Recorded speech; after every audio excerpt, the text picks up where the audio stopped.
Selamat pagi saudara-saudari semua. Hari ini kita melihat kitab Wahyu pasal 14 disampaikan oleh Pastor Joas. Kita melihat dari pasal 12 sampai dengan 14. Dulu waktu kita membaca kitab Wahyu, kita sangat kenal seperti sangat rahasia dan juga sangat satu bilangan dalam dan juga bentuk dari binatang, rupa binatang dan petunjuk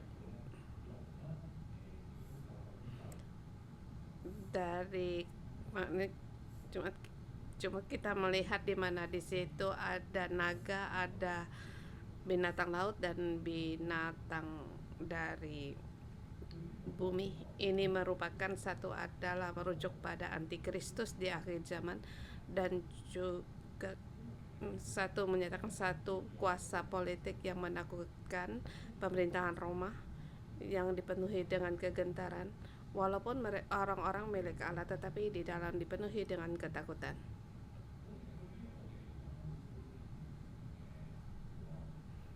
Bagi kita seperti gambar petunjuk, tetapi bagi orang waktu itu penganiayaan itu sangat nyata.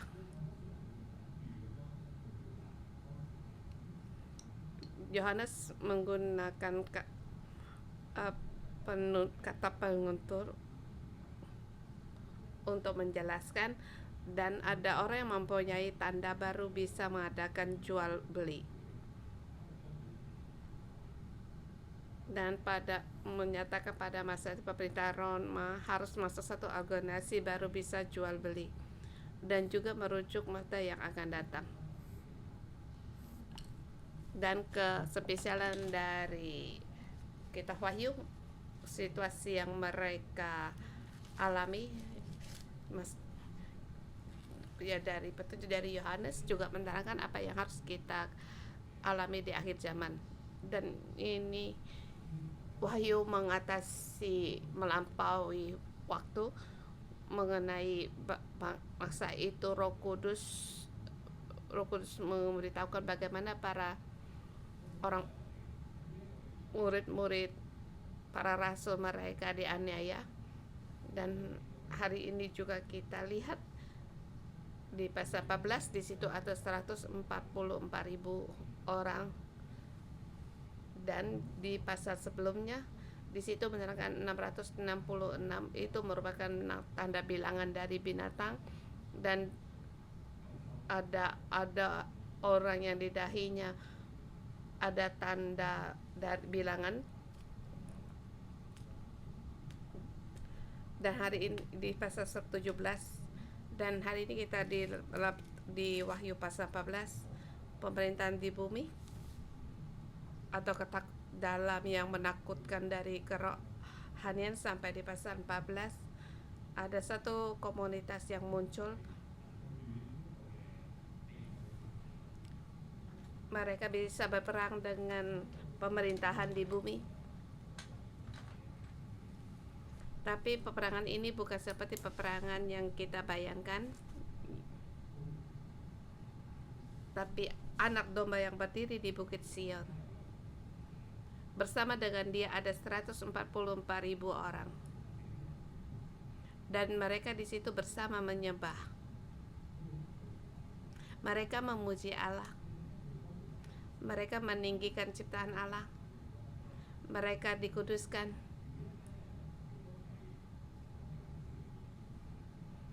Dan di kitab Wahyu orang-orang ini sangat dipastikan oleh Allah. Di pasal 7 juga ada disebut mereka adalah 144.000 orang yang mendapatkan tanda dari Allah. Dia siang malam melayani Allah, dia adalah milik anak domba. Bahkan mereka adalah komunitas yang digembalakan oleh anak domba. Mereka tidak ada lagi air mata. Mereka dituntun di pinggiran aliran sungai. Dan hari ini di pasal 14 dengan tema saya berikan anak domba milik anak domba. Mempelai pengantin milik anak domba menyambut akan kebangkitan rohani atau kebangkitan, pemulihan.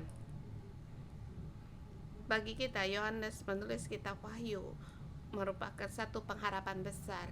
Kita ingat di tempat mana dia menulis kitab ini,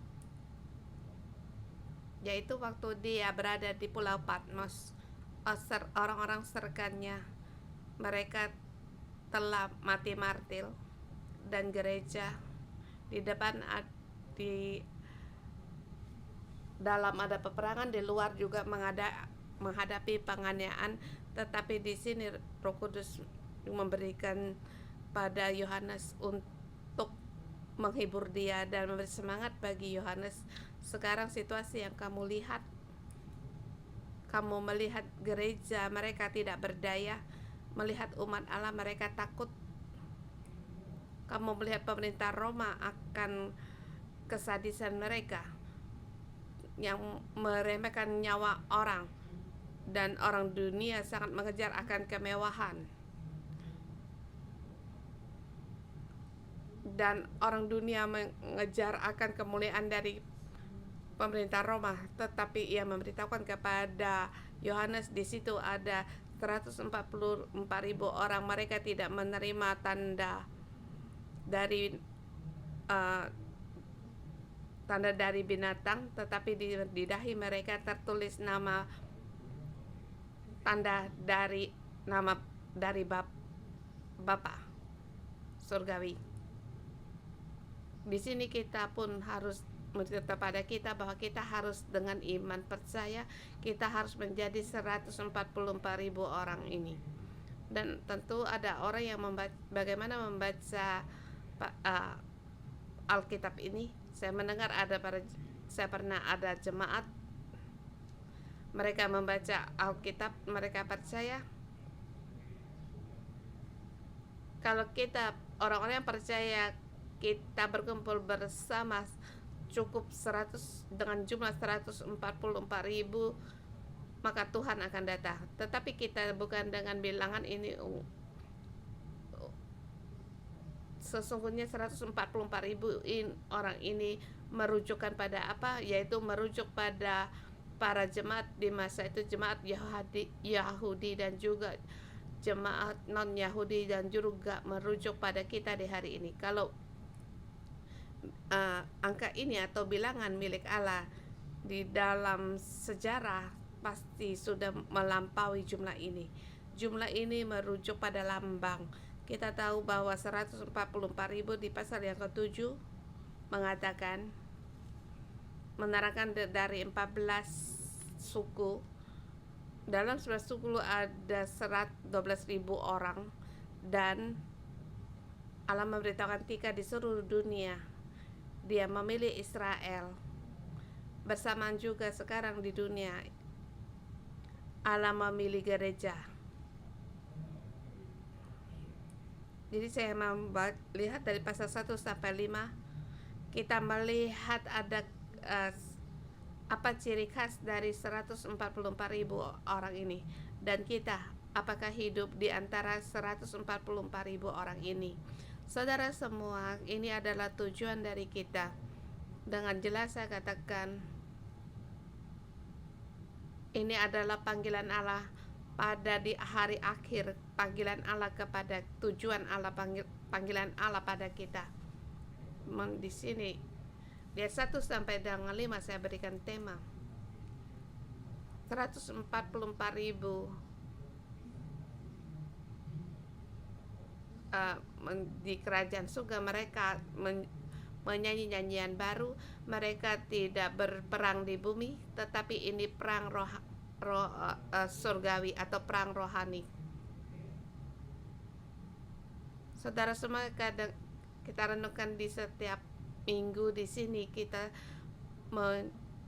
memuji Allah. Sesungguhnya kita hidup dalam berperang di dunia, meninggikan Satan, iblis, seperti di Allah meninggikan Allah, sedangkan dunia meninggikan setan, iblis. orang bumi, meninggikan para penguasa, memberikan tahu betapa lihainya pemerintah Roma, begitu mulianya Raja Roma. Dia berbeda. Sekarang ada 144.000 orang. Mereka menyanyikan nyanyian surgawi.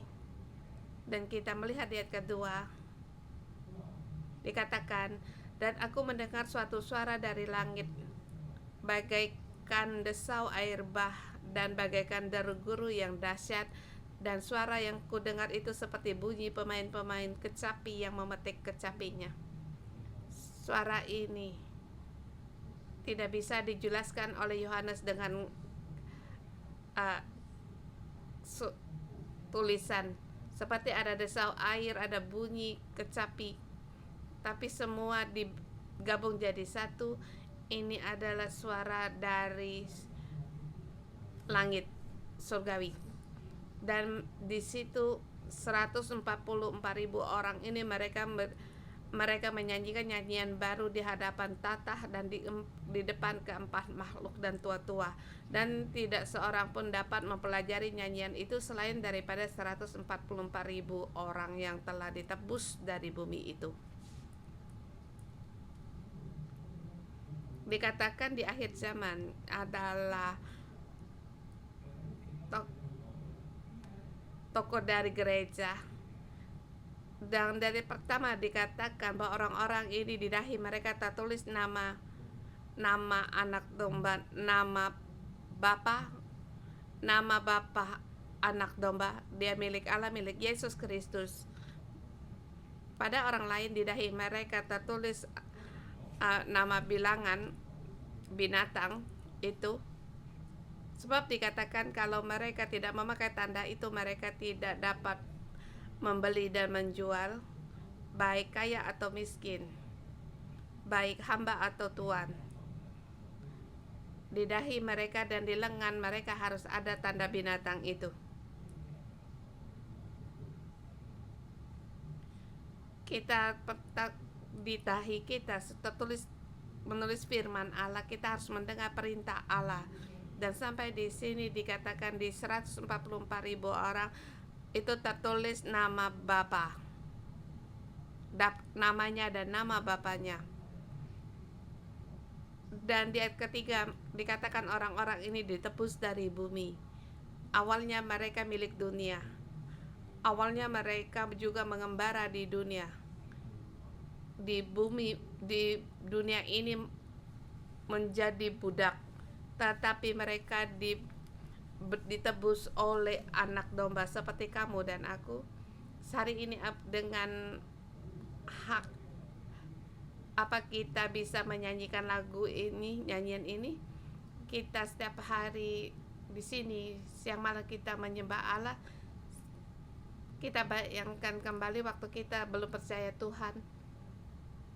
Dalam hidup kita yang sering kita nyanyikan nyanyian ratapan atau nyanyian kesedihan, dan kita nyanyikan nyanyian duniawi. Tetapi mereka di sini ditebus di tempat ini, mereka bisa menyanyikan nyanyian baru Allah. Dan di 1.440.000 orang ini nyanyian yang tidak dapat dipelajari oleh orang lain di dunia. Orang tidak mengerti apa yang dilakukan oleh orang-orang ini. Mengapa kamu harus demikian mengikuti? Setiap orang mengikuti dunia dan di situ menerima tanda binatang itu, tetapi di sini kamu siang dan malam menyembah. Dan orang mendengar suara ini, mereka tidak mengerti, ingin belajar juga tidak bisa.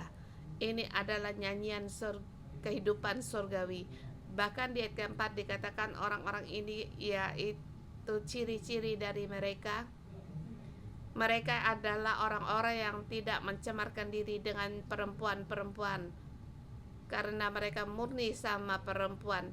Mereka adalah orang-orang yang mengikuti anak domba itu kemana saja ia pergi.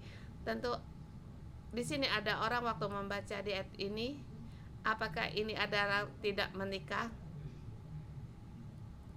Mereka dikuduskan, mereka adalah para perawan, Tetapi kita harus dengan secara rohani melihat ayat ini. Kita bertanya perempuan-perempuan itu siapa? Dan di bawah dikatakan di pasal 14, perempuan perawan ini adalah perempuan 144.000 orang. Mereka ditebus, dikuduskan dari dunia. Mereka menjaga kekudusan, bahkan mereka sebagai mempelai pengantin, prajurit pengantin. Mereka orang-orang yang menanti kedatangan Yesus bersama dengan para anak-anak, orang-orang, perempuan-perempuan, gadis yang menanti kedatangan Yesus, gadis-gadis perawan yang menunggukan Yesus.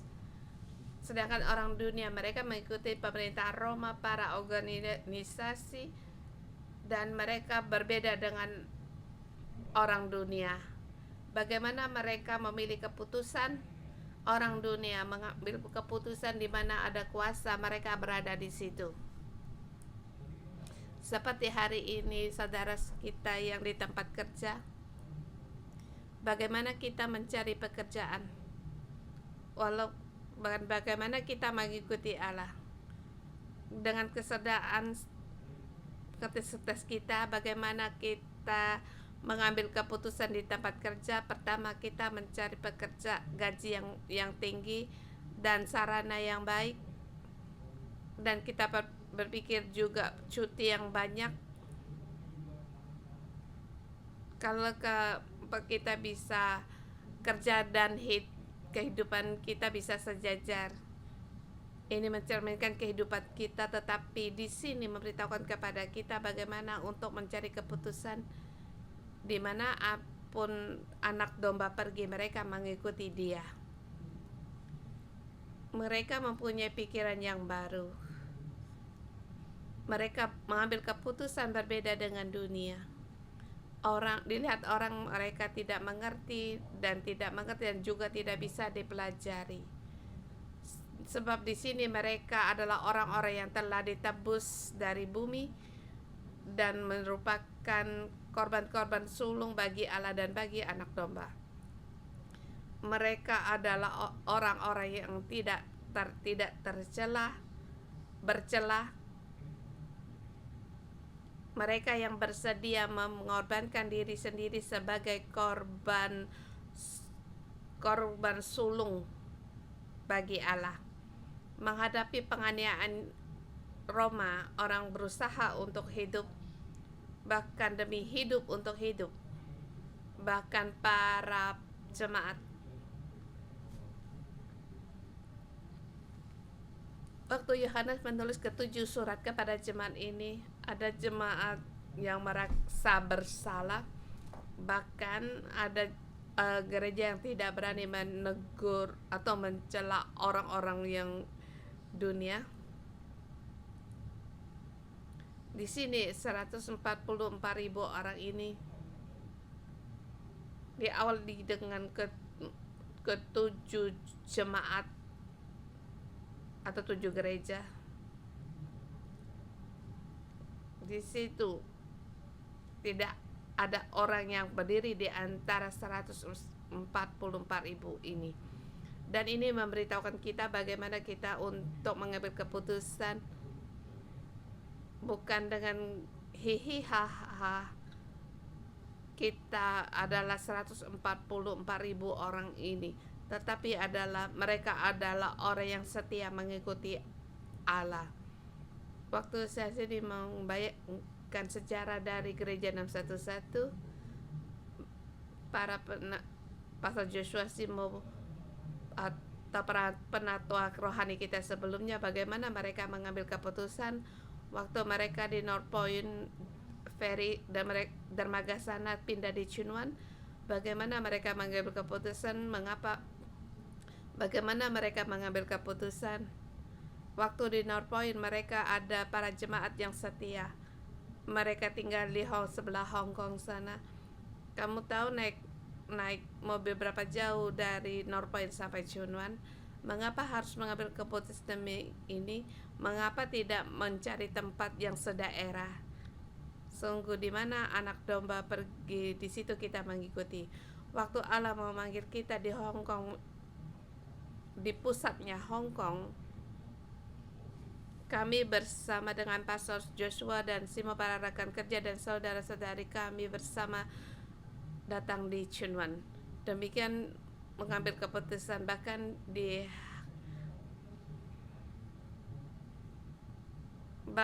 terus hari-hari terus berlalu bagaimana kami mengikuti Allah mengadakan KKR 100 hari, 100 hari mengadakan kesembuhan, dalam mengikuti Allah setahun demi setahun mengadakan pasar malam, membawa orang banyak percaya Tuhan. Saudara semua, kita kembali merenungkan kehidupan kita. Apakah kita bisa menyanyikan nyanyian baru ini? Di pagi hari ini kembali Allah memanggil kita. Terlebih lagi Allah mengingatkan kita. Kita harus untuk berusaha untuk berjalan di jalan ini, sebab di ayat kelima dikatakan, dan di dalam mulut mereka tidak terdapat dusta, mereka tidak bercelah, mereka tidak berdusta. Apa yang mereka sampaikan, mereka menyampaikan firman Allah. Agama yang sejati tidak bercelah, tiada kepalsuan. Saudara semua, kita harus berusaha berjalan di jalan ini untuk kita dikuduskan. Seperti pesan di minggu, di kebaktian pesan minggu, satu keputusan mengikuti Allah. Keputusan ini menentukan kita apa diberkati atau dalam kutuk. Kita di akhir zaman sebagai gereja, kita pun harus berusaha keputusan mengikuti Allah. Petunjuk yang diberikan Allah dengan kebenaran disampaikan, hidup dengan tidak bercela, dan di kehidupan dengan kekudusan. Ayat 6-13, poin kedua di sini menerangkan ada 3 malaikat. Ketiga malaikat ini menyampaikan pesan di akhir zaman.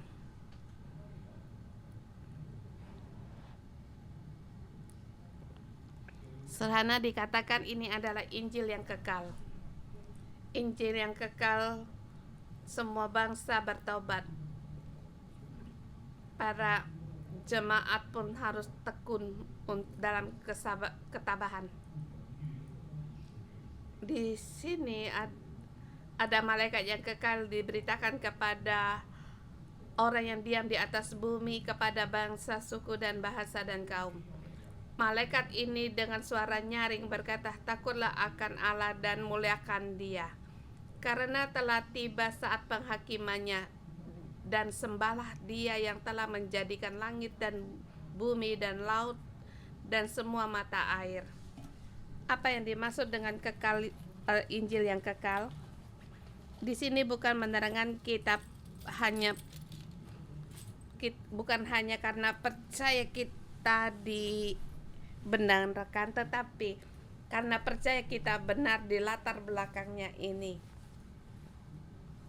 Injil seperti koin yang berdua gambaran, 2 lapis atas bawah. Apa yang dimaksud dengan Injil yang kekal di sebelah pihaknya, yaitu penghakiman, dan Injil ini harus diberitahukan di atas kepada bangsa-bangsa yang di bumi, sebab untuk menyerahkan takut akan Allah, muliakan Dia, sebab telah tiba saat penghakiman. Dan malaikat yang kedua mengatakan sudah rubuhnya Babel. Mengapa demikian? Pada saat itu para jemaat yang mereka dianiaya melihat Yohanes, para satu-satu mereka yang mati martir, Injil mewakili orang-orang yang menghadapi pengadilan, akan menghadapi penghakiman. Kita di berbagai negara, kota, kita terhadap kejahatan kita dapat merasakan. Kita terhadap ketidakadilan kita dapat merasakan. Terhadap pemerintahan, kegelapan pemerintahan, masyarakat pun kita dapat rasakan. Tetapi wilayah Injil bukan hanya hidup di sekitar gereja. Injil juga merujuk pada penghakiman seluruh dunia. Ini lebih menyatakan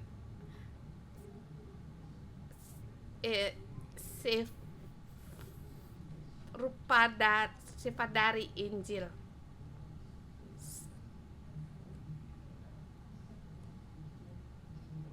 Dan malaikat ketiga pun menyusul dan berkata, menunjukkan gambaran dari Injil. Dikatakan jika seorang yang menyembah binatang dan patung dan menerima tanda pada dahi dan atau pada tangannya, maka ia akan minum dari anggur murka Allah. Bahkan disediakan tanpa campuran dalam murka Allah. Ia disiksa dengan api dan belerang di depan mata malaikat-malaikat kudus dan di depan mata anak domba. Penghakiman ini untuk selamanya. Dan ayat 11 dikatakan mereka yang menyembah binatang dan patung itu siang malam mereka akan disiksa tidak henti-hentinya. Mereka akan disiksa. Ini menyuruh pertobatan. Kalau kamu menerima tanda dari binatang dan di dahi dan di tangan, menyuruh mereka segera bertobat. Dan juga mereka dapat mencari orang-orang yang memiliki tanda ini. Di 144.000 orang mereka siang malam menyembah, sedangkan orang yang lain mereka tidak mendapatkan kedamaian. Ini memberitahukan kepada kita, kadang-kalanya dalam kepercayaan kita membagikan beberapa level. Maka kita ada yang disebut dengan jemaat biasa.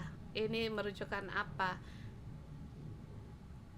Mereka di gereja telah mengambil keputusan, mereka percaya Yesus, aku akan datang ke gereja, aku akan memberikan persembahan, persepuluhan, tapi sampai di sini, apakah aku siang malam akan melayani dan menyembah puji? Apakah aku bersedia memberi sebagai korban sulung bagi Allah? Apakah aku bersedia mengikuti anak domba di mana dia pergi, aku mengikuti? Ini adalah pilihan bagi orang Kristen. Tetapi di Wahyu 14 memberitahukan pada kita satu yang sangat jauh. Maknanya ada baiknya kamu menjadi 144.000 orang ini. Di salah satu pihak, kamu yang mengikuti dunia yang siang malam, yang tidak mendapatkan kedamaian. Hari ini memberitahukan kita bagaimana kita untuk memilih. Ada kalanya sifat manusia kita dalam mengikuti Allah, kita mempunyai sifat manusia kita. Ada kalanya kita mengikuti Allah. Orang yang tidak mengikuti Allah, mereka di dunia, mereka menikmati dan mereka dengan kepestaan mereka. Bahkan di review dari MG Alex, saya ingat waktu dia membawa kata pengantar di tahun baru Cina, kami tidak mengucapkan selamat diberkati, kekayaan, kung hefa cai. Tapi dalam hati kita berpikir kita tidak ingin hidup di dalam kemiskinan.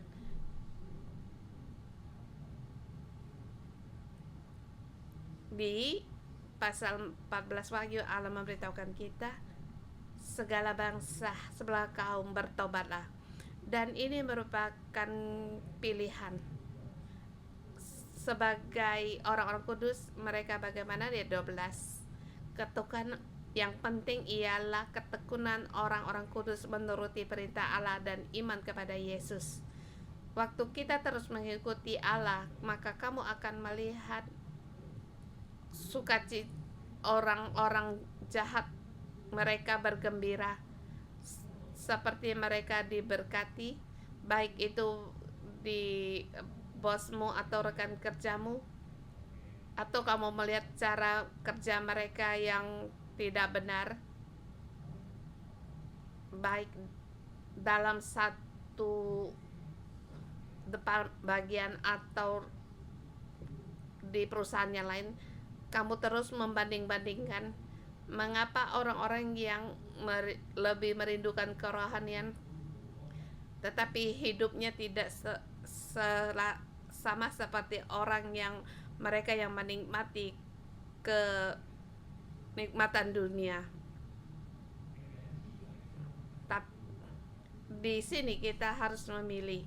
Dan juga di sini didengar suara dari surga, dituliskan, bahagialah orang-orang mati yang mati dalam Tuhan sejak sekarang ini. Sungguh kata Roh, supaya mereka boleh beristirahat dari jerih mereka, karena mereka segala perbuatan mereka menyertai mereka. Jelas mengatakan, berkat bagi orang yang menerima tanda bilangan, berkat mereka akan berhenti. Suatu hari mereka akan berhenti, tak ada yang menghasilkan. Kita harus melihat gambaran yang kekal. Kita harus tetap tekun percaya Allah berkuasa. Kita percaya latar belakang dari Injil. Ini juga termasuk kita percaya penghakiman akhir dari Allah. Waktu kita tahu rahasia kebenaran ini, kita tidak perlu menggerutu.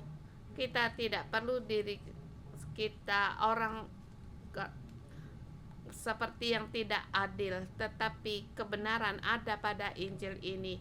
Kemudian 14 sampai dengan 20, sabit di akhir zaman dengan tuaian di bumi. Di akhir zaman ada di situ 11 sabit. Dikatakan tuaian di bumi sudah masak. Di situ ada seorang malaikat yang keluar. Dia melihat di atas awan seperti ada anak manusia bermahkota emas, 11 sabit di tangan, dan malaikat berkata kepadanya untuk mengayunkan sabit, sebab tuaian di bumi sudah masak. Pada saat di apa yang dikatakan oleh malaikat nabi-nabi akan dinyatakan. Ayat 14 juga di situ ada seorang malaikat yang keluar dari mezbah. Ia berkuasa atas api, dan artinya yaitu penyucian, penghakiman. Dia yang harus memotong pohon-pohon anggur di bumi karena buahnya sudah masak. Dan malaikat itu mengambil sawit dan memotong buah anggur di bumi dan melempar ke kilangan besar, yaitu murka Allah. Dan buah-buah anggur itu dikilang di luar kota, dan kilangan mengalir darah tinggi sampai ke kang kuda, dan jauhnya 200 mil. Ini 200 mil yaitu angka hitungan dari pemerintah Roma. Ini 200 mil ini merujuk pada bumi, dan juga 40 kali 40 adalah angka sempurna. Dimaksud di sini seluruh bumi menghadapi penghakiman. Tiada satu pun yang dapat terhindar pada saat penuaian besar terjadi. persamaan juga terjadinya penghakiman besar. Saudara semua, ini juga pesan dari koin dua belah pihak, dua belah gambaran. Kita tidak perlu merasa aneh mengapa ada bencana, penghakiman, sebab penghakiman dan kebangkitan rohani bersama akan terjadi. Ini petunjuk yang diberikan kepada Rasul Yohanes, terlebih ini spesial dipesan kepada kepada Yohanes untuk diberitakan kepada orang-orang yang di bumi, kepada jemaat. Kita dalam menghadapi malapetaka, kita sering bertanya mengapa. Dan beberapa tahun yang lalu waktu menghadapi pandemi, kita pun bertanya mengapa. Saudara semua, di Wahyu pasal 14 merupakan satu jawaban. Sebab penghakiman dan pemulihan rohani bersamaan akan terjadi. Dan kita berdiri di pihak Allah pada saat sabit menuai Tuhan besar kita, dengan pembangkitan rohani pun akan terjadi. Pada saat penghakiman datang, kita ada bagian dalam penghakiman. Kita harus bersama dengan berdiri dengan di bumi untuk berseru kepada Allah. Salah satu pihak kita mewakili Allah berdiri di dunia ini, kita memberitakan Injil dan penghakiman. Salah satu pihak juga kita mewakili Allah, mewakili bumi, berdiri mewakili bumi. Dengan Allah kita terus menyanyikan nyanyian memuji Allah, memuji Anak Domba. Kita terus menyambut kebangkitan Allah. Kiranya kamu dan aku, sebelum kedatangan Tuhan kembali, kita dengan tekun kita berusaha untuk hidup dalam kekudusan, mengambil keputusan, setiap keputusan milik Allah, dari Allah, milik Allah. Mari bersama kita menyembah Tuhan. Haleluya.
antara semua dengan suara yang bisa kita dengar untuk memuji Tuhan Allah kita. Kita sebagai mempelai pengantin dari Kristus, kita memuji Tuhan. Tuhan Yesus, kami bersyukur. Kami memuji Engkau telah memilih kami.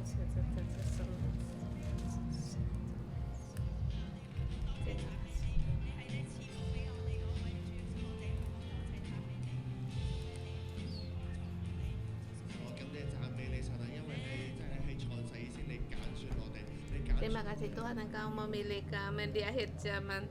Engkau menjadi pasukan Engkau, pasukan Engkau untuk beberapa Engkau memberikan kami identitas imamat yang jajani di bumi. Kami memberitakan namamu, firmanmu sampai di ujung bumi. Tuhan, kami memuji Engkau.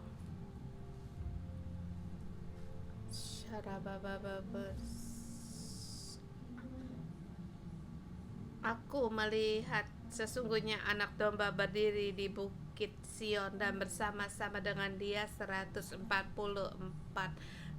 orang, dan di dahi mereka tertulis namanya dan nama bapaknya, namanya dan nama bapaknya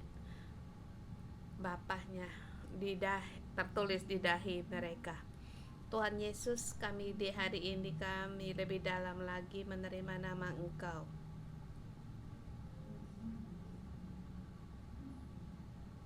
Lebih dalam lagi menerima nama Allah Bapa dan ditulis di dahi kami.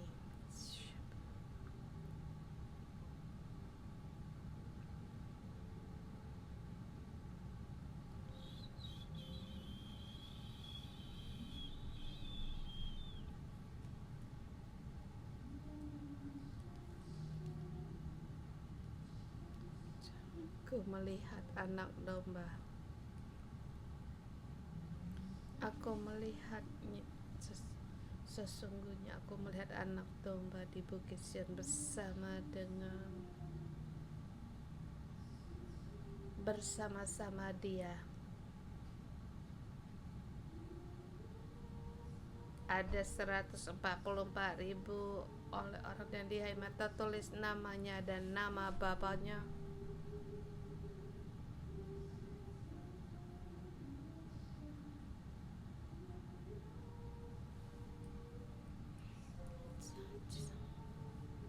Aku mendengar suara dari langit bagaikan desau air bah dan bagaikan air deru yang dahsyat.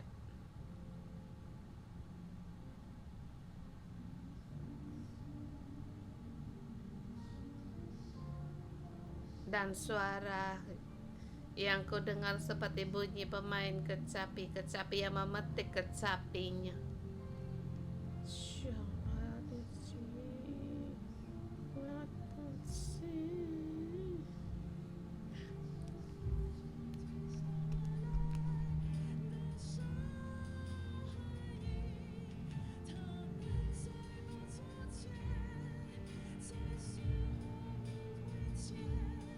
Mereka menyanyikan suatu nyanyian baru di hadapan data di depan keempat makhluk dan tua-tua itu.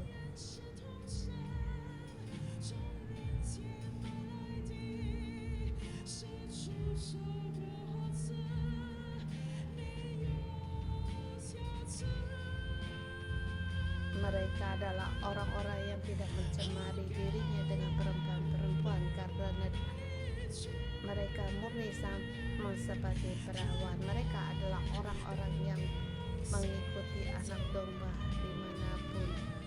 kemanapun saja ia pergi. Mereka ditebus di antara manusia bagaikan korban sulung bagi Allah dan bagi anak domba itu.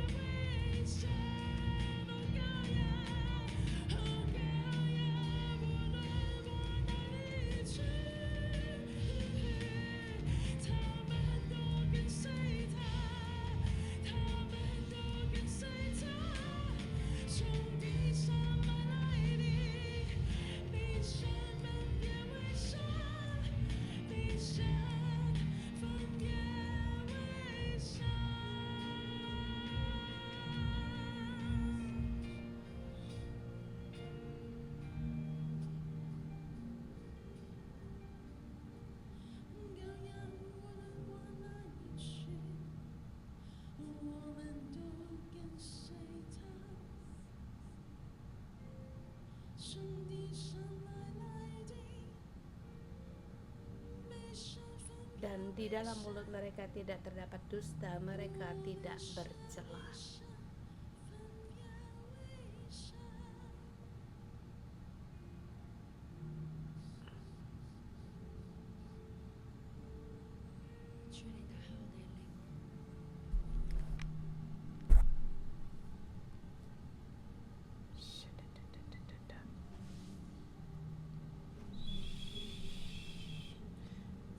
Mereka menyanyikan suatu nyanyian baru di hadapan tahta di depan keempat makhluk dan tua-tua. Tuhan bawa kami masuk di dalam penyembahan di akhir zaman. Situasi ini Tuhan, di mana anak domba pergi, kami mengikuti. Tuhan, di mana Engkau pergi, kami mengikuti Engkau. Anak domba yang telah disembelih, di mana Engkau pergi, hati kami teguh mengikuti Engkau. Dan kembali kami deklarasikan hati kami anak domba. Di mana Engkau pergi, di mana Engkau pergi, apapun yang sedang kesulitan yang kami hadapi, kami tetap mengikuti Engkau dan terus mengikuti Engkau. Tuhan, kami bersedia. Kami katakan kami percaya pada Engkau, tetapi iman kami kurang, tetapi hati kami tertuju pada Engkau. Anak domba, kemana Engkau kami bersedia, keluarga kami pun bersedia, kaum kami bersedia untuk mengikuti Engkau dengan Tuhan, dengan hati yang simpel dalam mengikuti Engkau.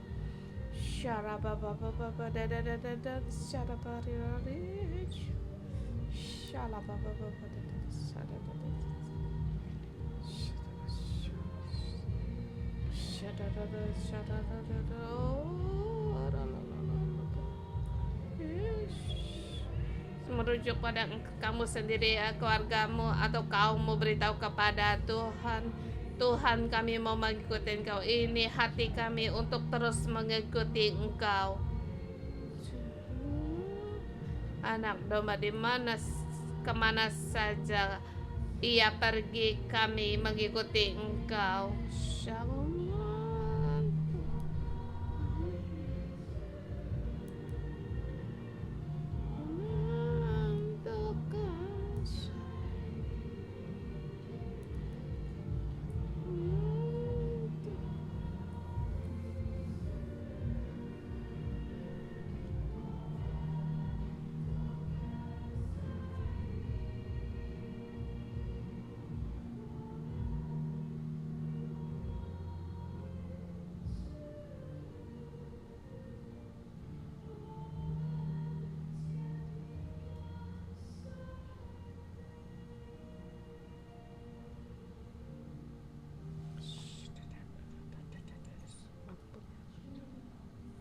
Tuhan, ini hati kami.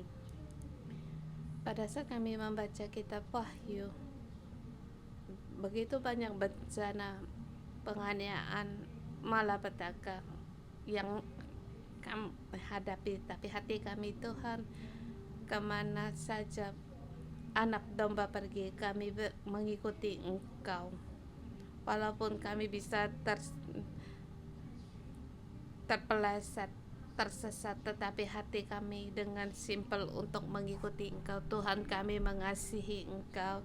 Tuhan, kami berterima kasih Engkau memilih kami sebagai mempelai prajurit pengantin yang ditebus oleh anak domba untuk menyambut pada pemulihan rohani. Tuhan, kami bersedia.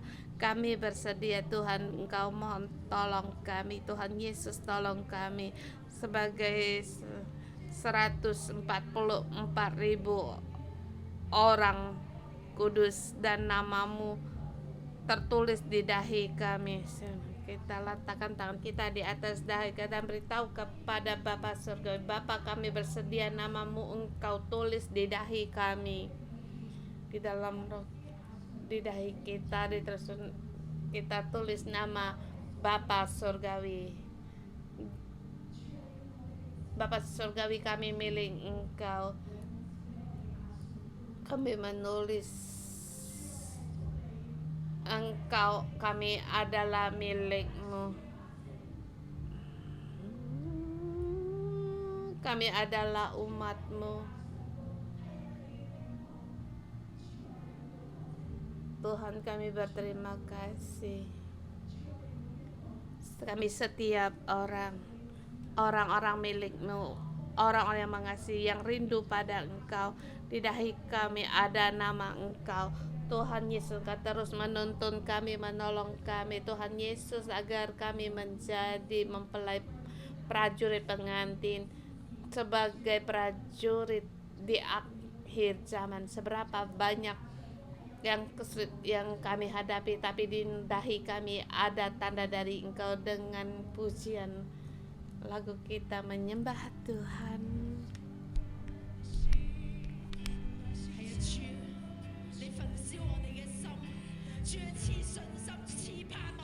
Beri iman dan pengharapan bagi kami.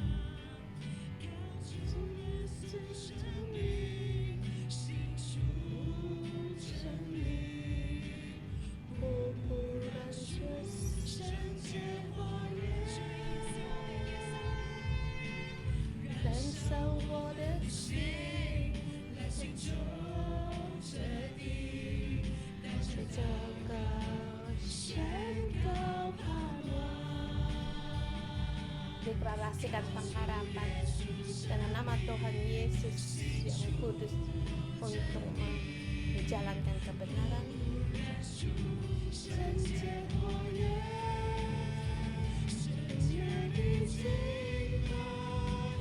Penyembahan yang kudus.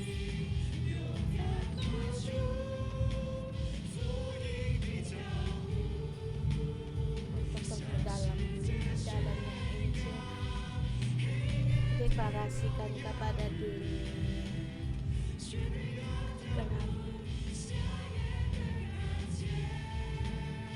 Yang lumpuh bisa menari kegelapan.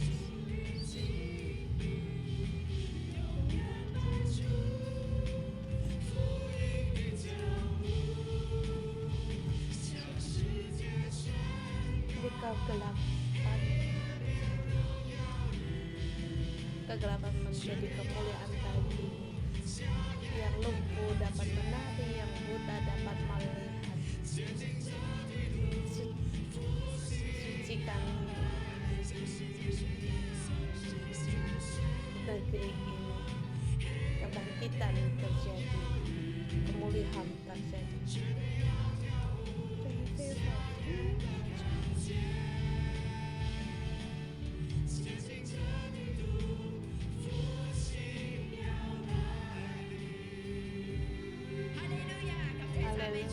Kita memuji Tuhan. Pada saat kita ada nama Allah, ada yang berbeda, pilihan terhadap dunia, keputusan kita berbeda, bahkan kita bersedia mempersembahkan diri kita dan bahkan kebiasaan kita berdoa atau doa-doaan.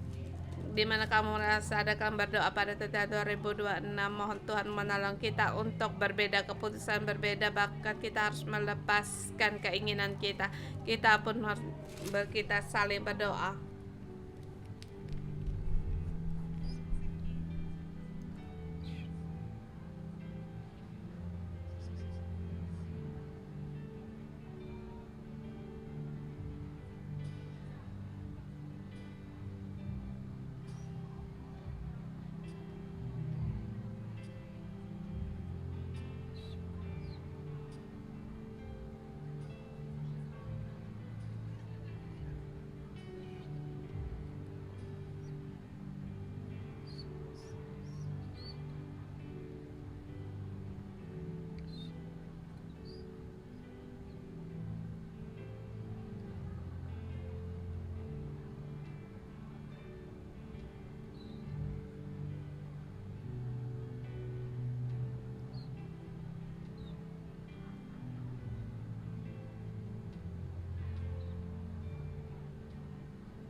將來嘅事上面，你會咧有一個新嘅眼光，你俾我咧能夠咧去到堅定咧去到跟隨你，我咧唔再憂慮，我唔再咧去擔心，唔再為自己去到籌算。神啊，你帶領住我將咧我嘅孩子嘅前途咧嗰啲，我全部都交喺你嘅手裏面，叫我咧能夠咧堅定不移，能夠咧去到相信咧神你真係為我哋預備，神啊你真係咧有一個最美好嘅心意，你叫我嘅心意咧更新而變化，你叫我咧能夠咧定睛喺你嘅裏面，一生跟隨你，永不後退。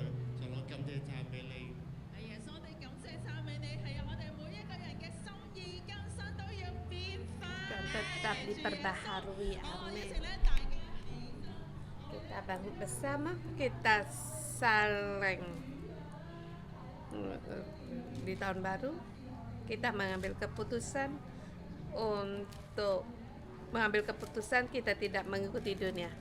Kita bersama, kalau kamu bersedia itu Yesus, kita mengambil keputusan ikuti doaku. Tuhan Yesus yang terkasih, tadi doa-doa kami, apa kelemahan yang kami sebutkan di hari ini, aku bersedia untuk melepaskan dan kami serahkan kepada Engkau, sebab Engkau Allah yang memberi kekuatan bagiku. Engkaulah satu-satunya dalam hidupku. Tuhan, tolong aku hari ini mengambil keputusan tidak mengikuti dunia, hanya mengikuti anak domba Kristus untuk berjalan pada jalan pohon kehidupan. Tuhan, tolong aku agar kuat dan berani, tidak takut, tidak lagi dalam kelemahan, sebab kasih-Mu memberi kemenangan dan bahkan berkelebihan. Dalam nama Yesus, kata amin.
Kita lihat Allah di akhir zaman menghakimkan segala keinginan kita, kelemahan kita harus lemah, dan kita juga harus dengan ketabahan bersabar.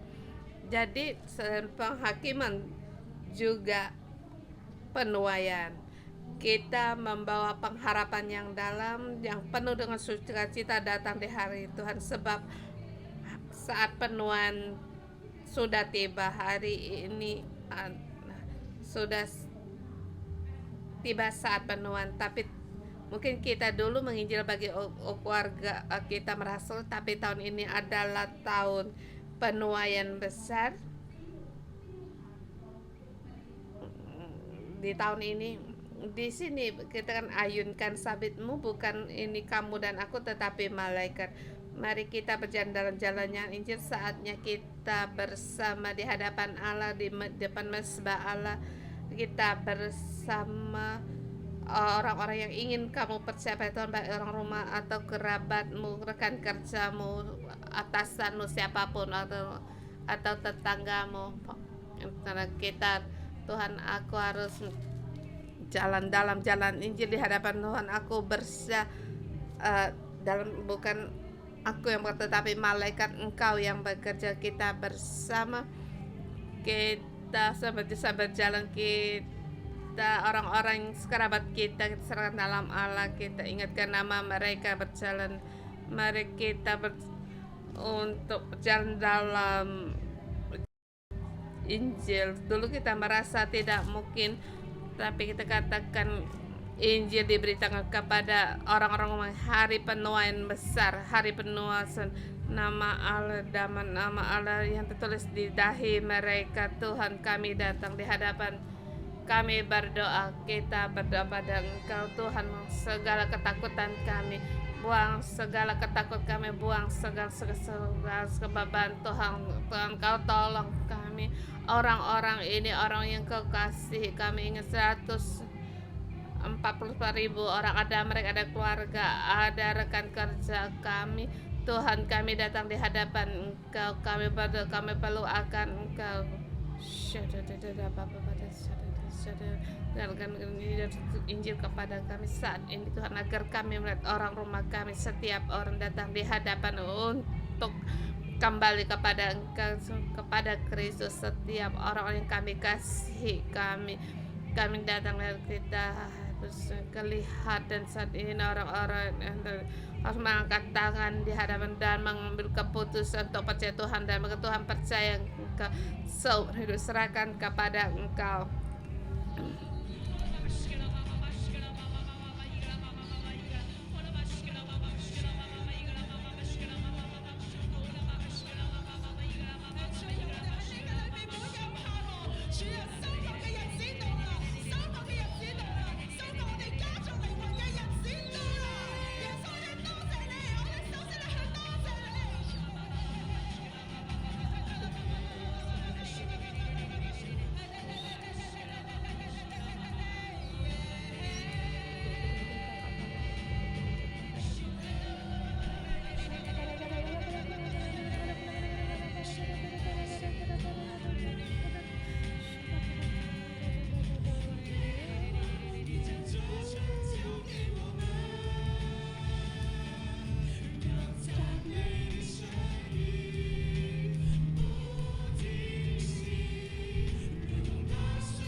Tuhan, kami berterima kasih kepada Engkau Tuhan Yesus. Kami tahu bahwa Tuhan yang sudah masuk. Aku dalam nama Tuhan Yesus, Tuhan, Engkau mengutus malaikat untuk sabitmu tangan di atas bumi, dan Engkau bekerja.